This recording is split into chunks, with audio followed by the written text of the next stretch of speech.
Estás escuchando Pivot ES, experiencia puesta en acción. Somos propulsores del éxito de organizaciones sin fines de lucro y empresas sociales.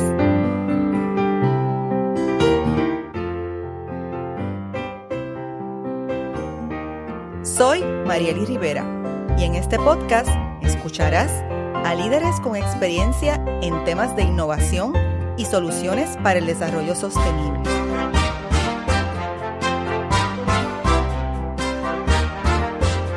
Nuestro episodio de hoy, Liderazgo Juvenil. Hoy dialogamos con la doctora Natalie Negrón Torrens, trabajadora social, educadora y fundadora del podcast Liderando, enfocado en el desarrollo de la juventud y sus aportaciones sociales. Actualmente es la directora de la Biblioteca María Teresa Guevara en la Universidad del Sagrado Corazón en Santurce, y Natalie es producto de la Universidad de Puerto Rico y de Columbia University. Natalie, para mí es un gran honor, un gran placer que tú estés con nosotros. ¿Cómo estás hoy? Hola Mariela, muchas gracias por la oportunidad. Bien contenta de compartir en este espacio contigo. Gracias por aceptar ser parte de la red de líderes de pivotes. Para mí esto es excelente que tú estés. Hemos transitado en muchos espacios laborales y también de causas, porque estamos las dos apoyando siempre todos los proyectos, las inventivas que tienen los jóvenes. Creo que son temas en los que tú y yo siempre hemos resonado bien. Y a nosotros nos gustaría, Natalie, que antes de comenzar a conversar sobre los temas que tenemos hoy, quería que la audiencia escuchara quién tú eres, a quién representas y qué es lo más que te gusta de lo que haces. Wow, bueno, pues yo soy una persona que me considero emprendedora y sobre todo una persona que temprana en su juventud encontró su pasión en la vida. Como mencionaste, soy trabajadora social y líder educadora y yo desde una edad muy temprana, yo creo que con 15 años, me di cuenta que mi propósito en la vida era trabajar por el desarrollo de la juventud y cuando llegó ese momento de decidir que iba a estudiar, sin duda alguna, decidí por trabajo social y posteriormente seguí desarrollándome en temas de liderazgo. A mí me apasiona trabajar con la juventud, es una de las cosas que más me llena y es en donde he encontrado mi propósito de vida.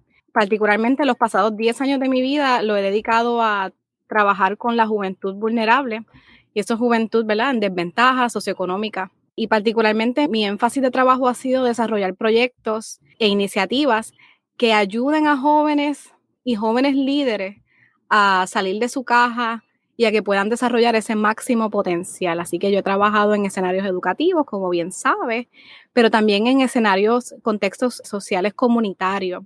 Es uno de los escenarios que más me ha gustado trabajar porque tú puedes trabajar con la juventud en distintos niveles, ¿verdad? De los más chiquititos, los preteens, los adolescentes, las familias, y tienes una forma de trabajar multinivel. Así que eso es un poco mi trasfondo, ¿verdad? Yo hice como un pivote entre trabajo social hacia liderazgo, porque realmente vi la resonancia entre ambas disciplinas y con la intención de realmente liderar proyectos de impacto social, liderar proyectos significativos que realmente ayuden a nuestros jóvenes a desarrollar ese potencial que tienen. Y es algo que obviamente hace mucha falta en nuestro país, en momentos de tanta desesperanza, que se habla mucho de economía, de recesión. Un poco mi línea es poder trabajar sobre todo lo bueno que tiene que aportar la juventud. Eso me consta porque nosotras hemos compartido en mesas de trabajo y hemos compartido en proyectos donde las aportaciones de la juventud nosotros las valoramos mucho y las destacamos. Y estoy en sintonía contigo porque desde que yo era estudiante universitaria, pues siempre estaba procurando tener esta, no solamente observación, sino este modelaje y comportamiento dentro de ser una joven universitaria, qué aportaciones yo quería hacer a la sociedad. Y me pasó como a ti con la carrera, también es una manera de nosotros pivotar. Y en este momento que ha transcurrido ya un tiempo desde que era estudiante universitaria, pues uno ha tenido que aprender a manejar todas las relaciones sociales, las circunstancias de emergencia en emergencia. Hemos estado trabajando en estos últimos tiempos, y me parece que el rol de la juventud ha sido clave y es importante hablar sobre sus intereses, sobre su cotidianidad, sobre el aspecto educativo con relación al entorno en el que ellas y ellos están, también sobre sus preocupaciones y la forma en que han demostrado enfrentarlas y transformarse. Así que yo sé que tú no solamente eres una experta en temas juveniles, eres una profesional en otras áreas, como tú muy bien has comentado, que has trabajado con otras poblaciones, o sea, además de la juventud, pues tal vez padres encargados, entorno de tutores, maestros, es una comunidad completa, ¿verdad?, que rodea y en la que se intercalan los jóvenes y las jóvenes. Así que tal vez sería bueno, Natalie, para la audiencia, definir juventud. Ok, realmente en términos generales, no hay una definición universalmente aceptada, pero ¿verdad? En las ciencias sociales y humanas nos enseñan que esa juventud es el periodo entre la infancia y la edad adulta. Así que hay distintas literaturas que lo definen por cohorte, ¿verdad? Adultos jóvenes de 10 a 14, los adolescentes, que son esos teens, ¿verdad? De 15 a 19 o de 13 a 19, los adultos jóvenes de 20 a 25, 26, y recientemente se habla de los tweens, que son esos jóvenes que están entre los 13 y los 16. Así que hay diferentes cohortes, pero las miradas más interesantes que a mí me gustan y las utilicé, esos marcos los utilicé dentro de mi disertación, es el marco de las Naciones Unidas. Ellos definen jóvenes como las personas que están entre 15 y 24 años. Interesantemente, Puerto Rico lo define un poquito distinto en lo que ellos tienen como titulado la Carta de Derechos del Joven. Ellos definen la juventud entre 13 y 29 años de edad. Así que dependiendo qué edad uno tiene, pues uno usualmente se ubica entre un grupo o el otro. Pero ciertamente me gusta mucho el marco que presenta la Carta de Derechos del Joven de Puerto Rico. Y no sé si has tenido la oportunidad de leer este documento, Marieli. Sí, por supuesto. La Carta de Derechos, sí, un documento espectacular. Es un documento espectacular. Yo lo utilicé en mi disertación y de hecho tiene la definición más hermosa sobre juventud porque habla de la juventud como ese sector impulsador que tiene energía transformadora, habla de la participación activa que es tan vital en nuestra sociedad, habla de los jóvenes que son jóvenes, que la juventud tiene espíritu innovador y creativo y que es la juventud la esperanza de nuestra sociedad. Y hasta usa una frase sobre que menciona que la juventud es el lienzo perfecto para el desarrollo de nuestro país. Así que yo pienso que eso es uno de los documentos más lindos que tenemos en nuestro país, que define bien lo que es juventud y sobre todo plasma, ¿verdad? El compromiso que tiene nuestro país, por lo menos en papel, con proveer esas herramientas de desarrollo pleno y participación activa en todo lo que es el quehacer individual, social y político en nuestro país. Y a mí me parece súper interesante cuando tú traes a la discusión que utilizaste ese marco conceptual o que lo estudiaste de la Organización de Naciones Unidas, que provee una de las múltiples definiciones que hay sobre juventud. Y me imagino que lo enmarcaste en algunos estudios o investigación que se ha hecho acerca de la juventud. Yo recuerdo hace muchos años, Natalie, haber tomado un curso en la universidad que se llamaba Sociedad y Juventud en la Facultad de Ciencias Sociales y se estudiaban desde las diversas perspectivas que habían, el acercamiento a lo que era la juventud y al rol de la juventud. Pero ha pasado tiempo y la investigación sigue evolucionando, así que si quieres un poco hablarnos de los más recientes, algo en general que te haya llamado la atención dentro de lo que tú estudiaste para tu tesis doctoral. Pues yo hice mi tesis doctoral en liderazgo educativo, enfocado en el tema de apoderamiento de la juventud desde la vulnerabilidad de lo que es la pobreza. Y obviamente parte de ese marco conceptual era estudiar las variables de liderazgo y juventud. Y una de las cosas que para mi sorpresa encontré es que no hay mucho escrito sobre la juventud en Puerto Rico. Sí hay tesis y hay disertaciones que trabajan el tema, pero a nivel de documentos de país tenemos esa Carta de Derechos hermosa, porque es hermosa, es un poema. El que no lo haya leído, vaya ahora mismo, léalo, es un poema. Es una carta bien hermosa de los derechos que nuestro país se compromete a salvaguardar, ¿no? Así que yo utilicé ese documento, lo usé como parte de mi disertación porque el Estado reconoce en ese documento expresamente esa responsabilidad que tiene. Aparte de eso, pues obviamente hay varias tesis y hay varias disertaciones que trabajan en el tema, Pero lamentablemente los estudios más emblemáticos de liderazgo y juventud son de Europa, Estados Unidos. Hay todo un enfoque de estudio que se llama Youth Studies o estudios de la juventud. Y entre estos, los líderes en el campo son un Alexander Astin, un Henry Giroux, Joanna Wynne. Y todavía se habla mucho de los clásicos de la educación, que son más o menos contemporáneos, pero son ya casi clásicos, como Erik Erikson, Vygotsky y hasta Paulo Freire, que es bastante contemporáneo. Estos clásicos, aunque desarrollan, ¿verdad?, los pininos sobre el desarrollo, se enfocan más en hablar de la adolescencia y la juventud con este enfoque de etapas.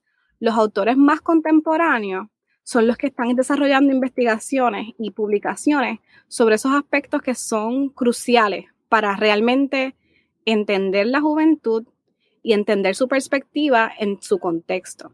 Y es que ciertamente la generación, los aspectos socioculturales que les toca vivir a la juventud, marca cómo se desenvuelven y las necesidades que tienen.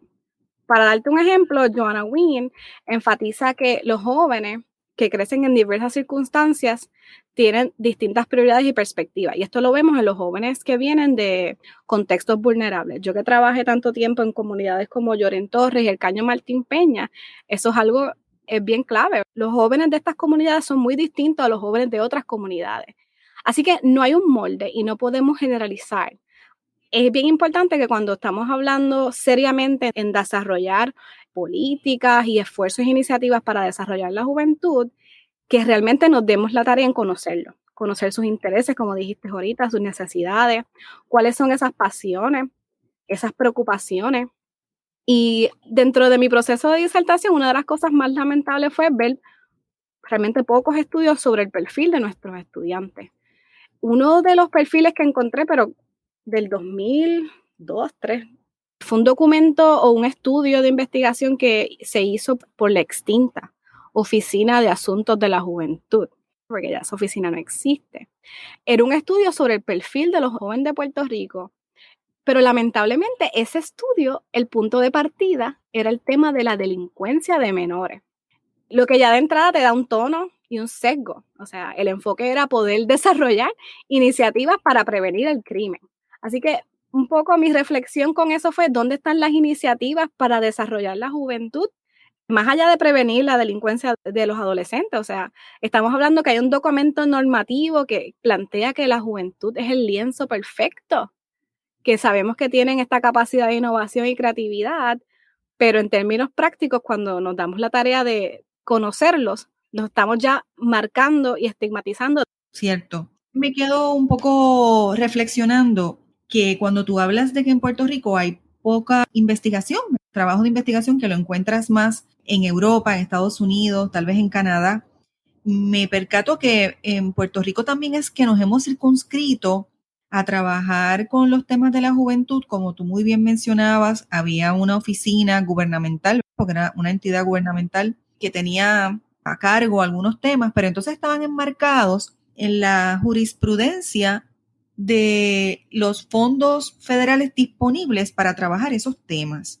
Entonces me percato que probablemente la misma política pública que había dado vida a la creación de esos fondos, que es lo que se convierte luego en una otorgación de fondo federal, pues probablemente estaban enmarcados en una visión que lo que redundaba es la estigmatización de hablar de juventud es hablar de delincuencia, como si fuese un sinónimo. Y eso es una visión bien limitada que yo pienso que con la aportación que tú has hecho desde tu trabajo de tesis doctoral y tu trabajo ahora viéndolo en una ejecución real, pues da mucho peso a tener otras miradas y otro análisis, otra perspectiva, aportando al tema de la juventud en Puerto Rico. Así que eso me interesa mucho. ¿Tú has identificado algunos intereses cotidianos de la juventud, en especial en Puerto Rico, que te han llamado la atención?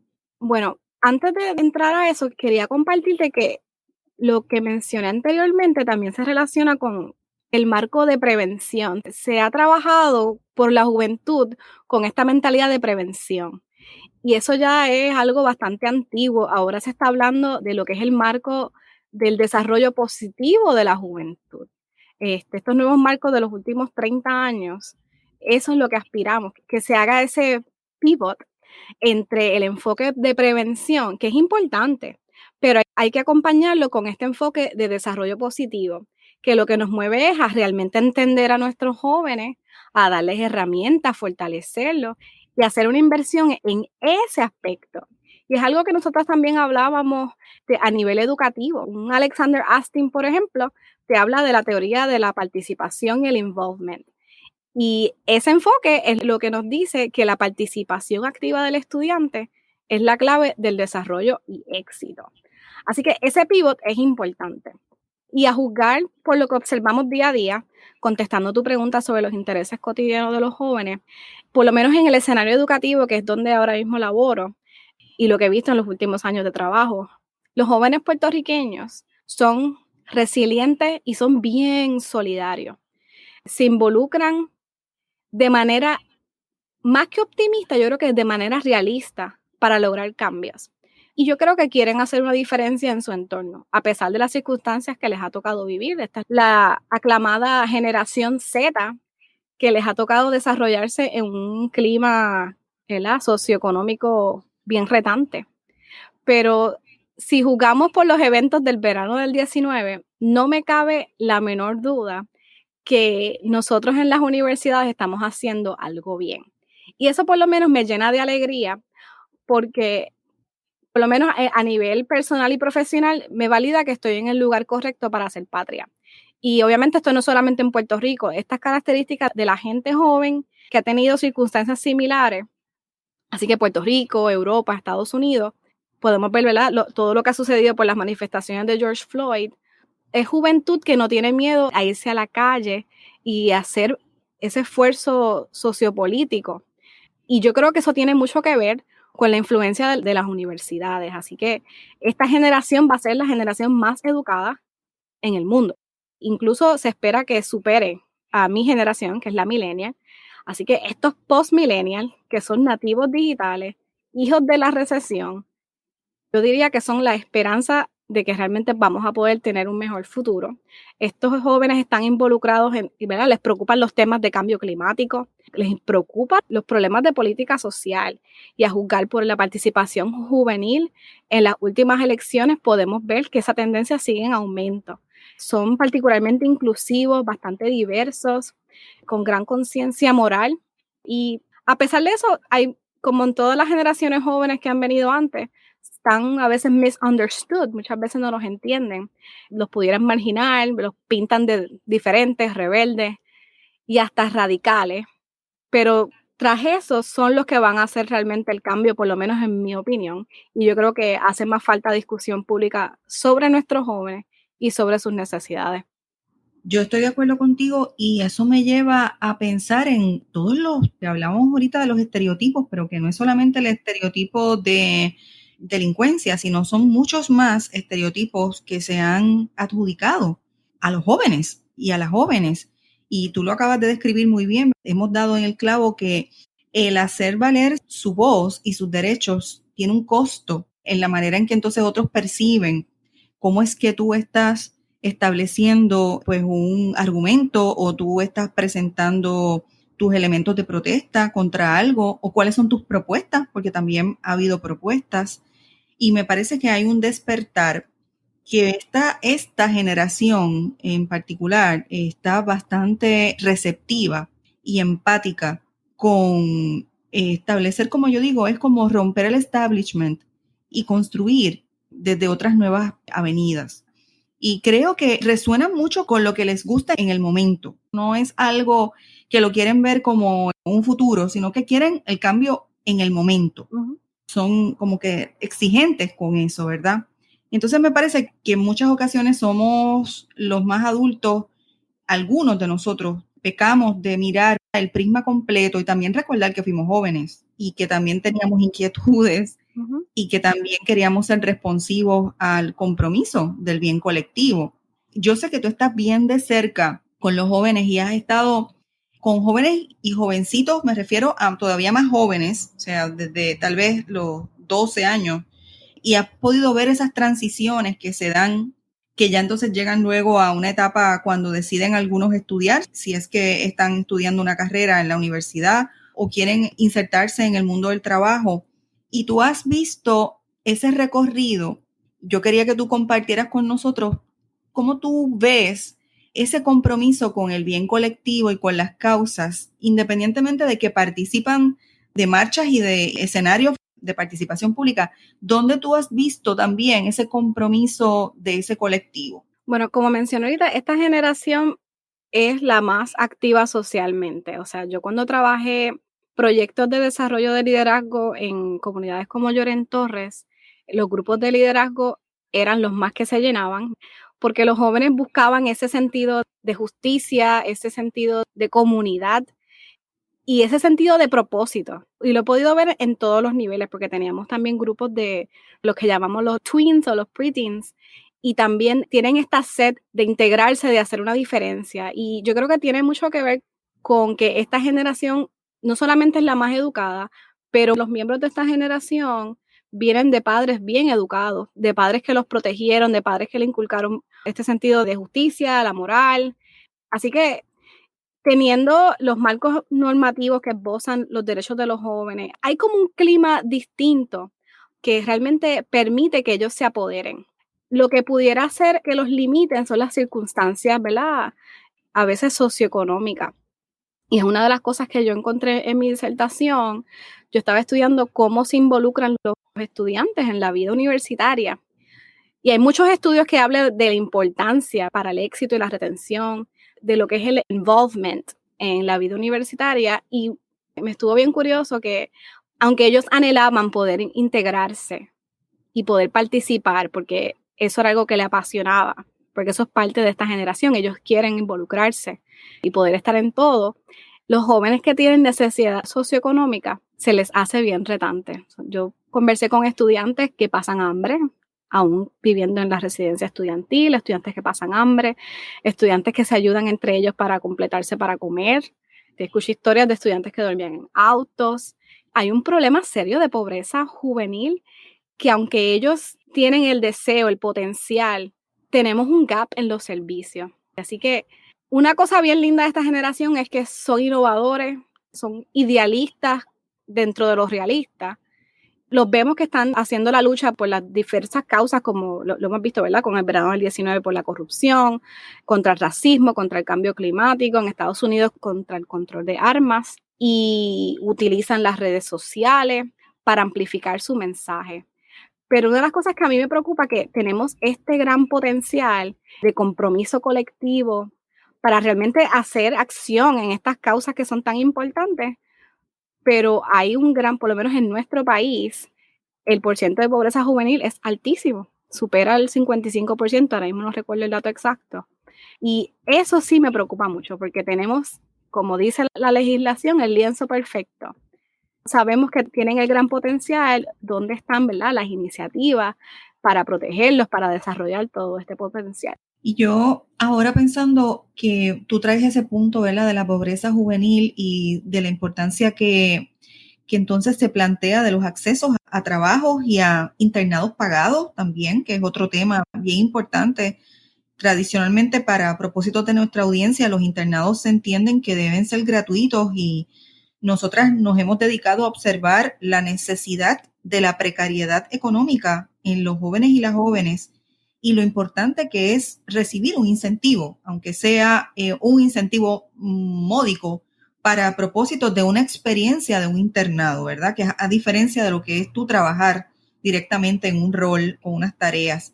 Pero me parece que es algo que se debe traer a la discusión y que es una manera de integrar el talento de la juventud a las encomiendas de los proyectos. Tú que estás dirigiendo proyectos educativos, te tienes que haber percatado de la importancia que tiene integrarlos, adiestrarlos, darle el espacio para desarrollarlos y que ellos también tengan la apertura de hacer preguntas cuando necesitan aprender algo en particular. Estamos hablando en el rol de trabajo.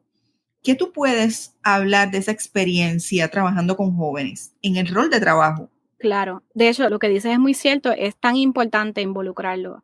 La voz de los jóvenes es esencial en los proyectos que lideres, y más si son para jóvenes, En todos los proyectos que he liderado que son de servicio para jóvenes, mi liderazgo tiene que ser participativo, porque en el momento en que no sea participativo, pero participativo real, en el momento que no sea participativo, los estudiantes y los jóvenes saben cuando hay un espacio que no es genuino, y eso es algo que ellos tienen bien particular. Los jóvenes están en busca de la verdad. Ellos quieren que tú seas honesto con ellos y que los involucres. Y cuando tú los involucras, realmente se apasionan y echan vuelo. Para mí es vital involucrarlos desde lo que es la consulta.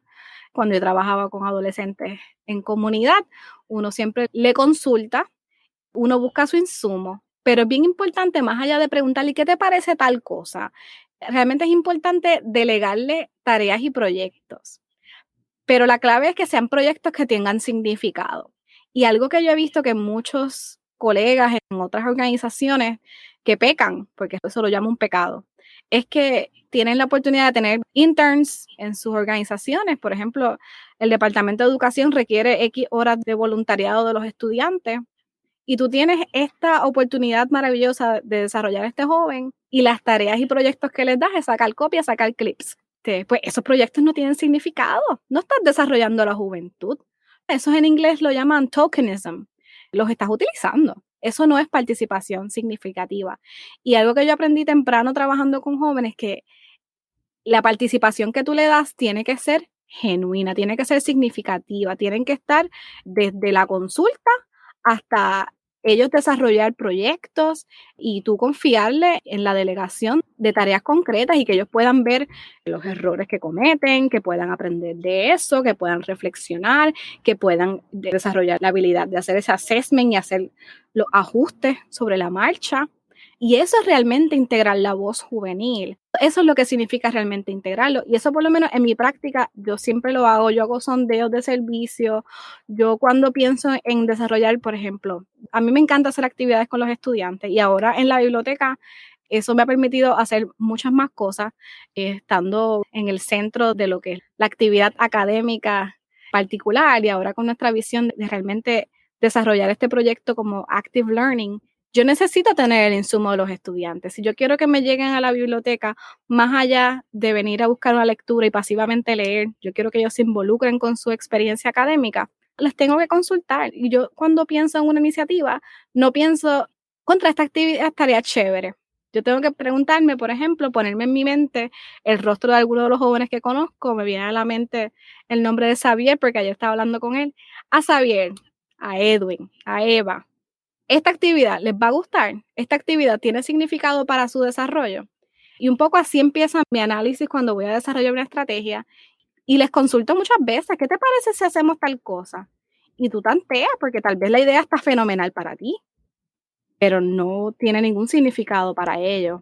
Exacto, para lo que están haciendo, que no resuena con ellos. Exacto. Eso es bien importante lo que tú acabas de mencionar y yo creo que ese ejercicio es la consulta, pero es la consulta profunda de además de consultarte, te involucro, te llevo conmigo, te acompaño para enseñarte ciertas cosas. Hay cosas que voy a aprender yo de ti, porque a veces nosotros somos los que aprendemos en muchas instancias de los jóvenes y de las jóvenes. Y me parece que ese intercambio es clave, es súper importante. Siempre hay lecciones aprendidas en este proceso de aprender y trabajar con jóvenes. ¿Tú has identificado en tu experiencia lecciones? Por lo menos mencióname 2. Yo creo que uno aprende y desaprende. Trabajando con jóvenes uno aprende y desaprende. Yo he aprendido en primera instancia a mantenerme actualizada. Debo confesar que cada app nuevo que sale lo tengo que bajar para poder entender y para poder ir adaptándome al lenguaje de ellos. Así que yo he aprendido a desaprender ciertas estructuras sociales que a veces uno las tiene internalizadas. Y he aprendido a ser más flexible. Yo creo que una de las cosas lindas que ellos tienen es que ellos buscan en la vida encontrar significado. Y eso yo lo recibo y yo quiero ser más como ellos. Hay felicidad genuina cuando uno puede contribuir al mundo. Eso yo lo veo y yo solo recibo y quiero ser más como ellos. Y al final del día yo creo que la lección más importante que ellos me han dado es que el molde exacto no existe, ¿verdad? Las experiencias de desarrollo son personalizadas, así que siempre podemos crecer y siempre podemos mejorar. Yo creo que esos serían los elementos más lindos que yo he aprendido de mi trabajo con la juventud, aprender a desaprender, y seguir buscando en la vida significado y no parar de aprender y crecer. Exacto. Y yo creo que esto es como un continuo, porque cuando tú hablas con otras personas en otros países que también trabajan con jóvenes, se repiten las experiencias en términos de preocupaciones o de satisfacciones, ¿verdad? Porque estamos hablando a veces del vaso medio vacío y hay que verlo también el vaso medio lleno, al revés. Pero es interesante porque es como una tendencia de muchas personas con las que tú hablas que cuando lo profundizan y lo entienden, no quieren otra cosa que no sea trabajar con jóvenes, porque quieren estar rodeados y rodeadas de jóvenes. Y me parece que eso es espectacular. Y esas lecciones que tú acabas de mencionar, que pueden ser muchas más, pero en esta, eso de aprender y desaprender es bien profundo. Siempre hay espacio para mejorar cuando uno identifica lo que o aprendes o desaprendes en este caso. Siempre hay una práctica extraordinaria como líder que uno identifica en el transcurso de llevar un trabajo, un proyecto o haber experimentado una vivencia que tú has identificado para ti que es la mejor práctica que tú entiendes que has podido poner en acción como líder, organizando equipos de trabajo de jóvenes. Para trabajar con jóvenes, tú tienes que asumir un liderazgo transformacional. Y esto aplica también a trabajar con equipos. Yo superviso un equipo de personas maravillosas, pero que son también de variadas edades. Y esto también aplica a equipos de trabajo, pero tiene más significado con este grupo de jóvenes, ¿verdad? Los millennials y los Gen Z, que son las generaciones más jóvenes. El liderazgo transformacional es lo que nos ayuda a liderar como que con empatía y fomentando esa motivación que ya es innata en ellos. Y eso es lo que te permite sacar esa chispa de innovación que ya sabemos que ellos tienen, sin entrar en adultismo. Adultismo es cuando el adulto quiere ser protagonista y en términos laborales eso también se llama micromanaging. Realmente fomentar esa motivación, demostrarle que confías en ellos, en su potencial. Esa confianza que tú le das a los grupos de jóvenes que lidera o el equipo de trabajo que lidera es lo que de verdad fortalece equipo y por lo menos lo que a mí me ha dado éxito. O sea, hay personas que tal vez le da éxito liderar con más autocráticamente, más directivamente y ciertamente hay momentos que uno tiene que ser directivo, pero trabajando con jóvenes hay que recordar que somos mentores, somos coaches y lo que estamos buscando es desarrollar sus fortalezas para que el propósito que tienen en la vida lo puedan traducir en un plan de trabajo, un plan de vida, para que ellos logren sus propósitos cualquiera que sean, ¿no? Así que yo creo que trabajar bajo este enfoque es lo que nos ayuda a tener equipos de trabajo, grupos de jóvenes realmente apoderados y resilientes. Y resiliente, esa palabra, oye, qué bueno que la traes al ruedo, porque no solamente por la experiencia que hemos tenido con el día a día de los cambios en nuestras vidas, por circunstancias que no controlamos, que tienen que ver con cambio climático, que tienen que ver con cambios geomorfológicos. Bueno, aquí ha habido de todo, hasta de salud pública con el tema del COVID-19, pero me parece que el tema de la resiliencia lo podemos escalar a varios niveles y entre los jóvenes y las jóvenes algo bien pertinente. Natalie, ¿cómo podemos pivotar juntas para propulsar el emprendimiento juvenil? Pues mira, Mariela, yo creo que una de las cosas que más claras están hoy en día, que con los retos socioeconómicos de los pasados 10, 15 años, las últimas 2 décadas, vamos a decir, es que cada vez más necesitamos de la autogestión para generar desarrollo económico, ingresos. Y este asunto de la innovación y la autogestión, yo creo que es bastante innato en nuestros jóvenes. Nuestros jóvenes, a diferencia de generaciones pasadas, se caracterizan por ser innovadores, disruptores y creativos. La generación previa, la que llaman la X, los boomers, fueron esas generaciones que creían en, y que todavía es importante, ¿verdad? Pero creían en que tener la profesión te iba a resolver el futuro económico.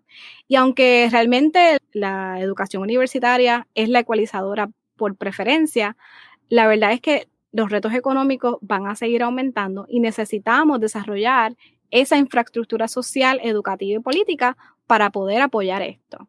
Así que yo en primer lugar, es una de las cosas que yo pensaba cuando empecé a estudiar en la educación, una de las cosas que más yo reflexionaba es que necesitamos una transformación en nuestro sistema educativo, en donde se pueda integrar la educación en emprendimiento e innovación de manera efectiva en todo el currículo, no solamente en high school con unos proyectos puntuales, sino a lo largo de todo el currículo.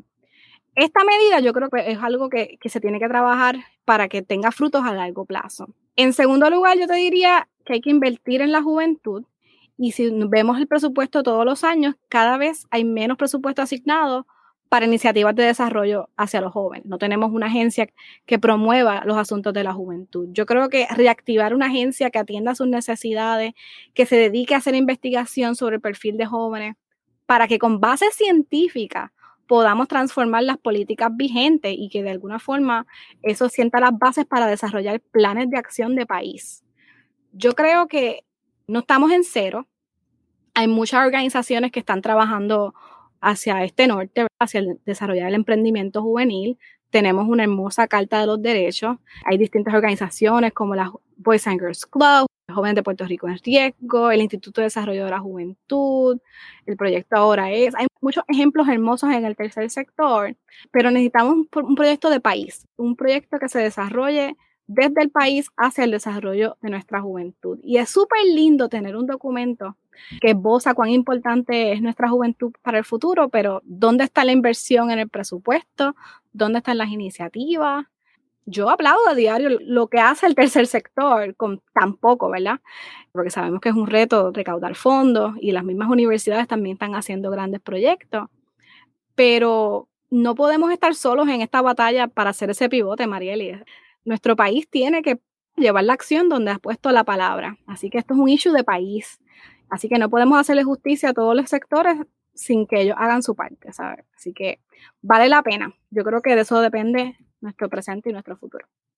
Y fíjate, de eso vamos a tener que hacer otro episodio, porque entonces sería interesante discutir esos catalizadores que nos permitirían invertir en la juventud, desde la perspectiva del sector público, desde la perspectiva del sector privado, desde la perspectiva de las organizaciones sin fines de lucro, desde el ecosistema de la educación superior y de la educación en general, K12, o sea, o K13, como le querramos decir.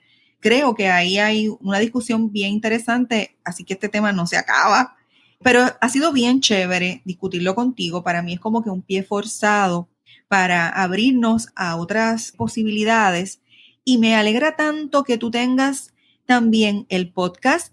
Quiero que hables un poquito breve y digas dónde te pueden conseguir. Natalie lidera su podcast que se llama, sin que caigamos en redundancia, Liderando, y me parece que es una plataforma muy interesante para poder entonces profundizar en estos temas y crear esa conversación, ¿verdad?, con las y los jóvenes. Así que si quieres darnos por lo menos un cue de cómo conseguirte. Claro que sí, gracias por la oportunidad, Marieli. Realmente este espacio, ¿verdad? Liderando lo pueden conseguir en distintas plataformas de podcast como Apple Podcasts, Spotify, Google Podcasts. También estamos en las redes sociales, Instagram y Facebook como Liderando Podcast. Así que los invito a que me sigan. Es un espacio que tiene un gran espíritu emprendedor para celebrar, aprender y reflexionar sobre el liderazgo juvenil, social y educativo. Así que espero que me sigan y me apoyen en esta iniciativa. Yo estoy segura que eso va a ser así porque los y las jóvenes están ávidos de tener espacios de participación y de conversación pública, y con esta aportación que tú haces desde podcaster ahora como yo, me parece que esto es un ecosistema bien interesante para poder ampliar la conversación entre todos los sectores. Yo te agradezco mucho, mucho que tú hayas compartido este ratito con nosotros. La experiencia tuya es invaluable. El trabajo de investigación doctoral que tú hiciste es magno y me parece que nosotros debemos partir hasta de ese trabajo de investigación para entonces crear nuevas avenidas en Puerto Rico, como tú dices, con una visión de país. Así que yo espero volverte a tener por aquí en estos futuros temas. Para mí esto es bien importante. Así que muchas gracias. Cuenta conmigo. Muchas gracias, Marieli, por la oportunidad. Qué chévere, ¿verdad? Esto no lo debíamos. Así que, Natalie, si te gustó este episodio, yo te invito a que lo compartas y que nos escuchen a través de las plataformas en Spotify, iTunes, Stitcher, Google Podcast, iVoox, Anchor, Buena Vibra, Radio en Orlando, y también que nuestros escuchas nos busquen en la plataforma de creadores de contenido Patreon para que nos apoyen y que se suscriban a Pivot ES. Los esperamos en el próximo episodio.